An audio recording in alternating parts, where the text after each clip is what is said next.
I work with a team of data scientists here at Starling, based in the Cardiff office and based in the London office. We've got a diverse mix of individuals, backgrounds from academia and those in industry. Bringing those people together means that the customers of Starling get a much better deal.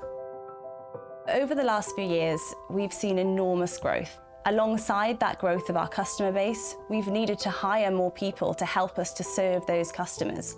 And Wales has been really central to that. We've opened an office in Cardiff and we've opened an office in Southampton so that we can get out of the M25 and show people that fintech doesn't need to be London-centric. We've designed a beautiful space for our employees to work in, and all of this has been done at such an affordable rate.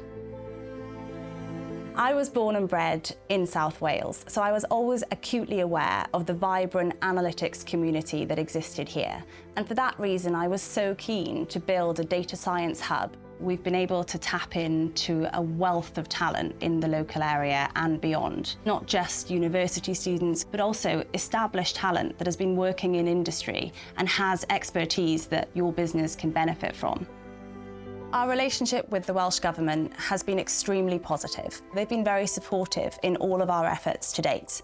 There's actually lots of networks and community in Cardiff for fintechs, for individuals that are coming out of university that are looking to this space. By working together, we can really make Wales a place where young people see that their careers can thrive. It's no longer the case that to work in tech, you need to live in East London. You can work in tech and live a stone's throw away from the Brecon Beacons or the coast. We've really benefited from that at Starling, and we think that after the last few years, lots of people are reconsidering their work-life balance. We will continue to strive to serve customers in the best way possible. We really see that Wales will be part of that plan.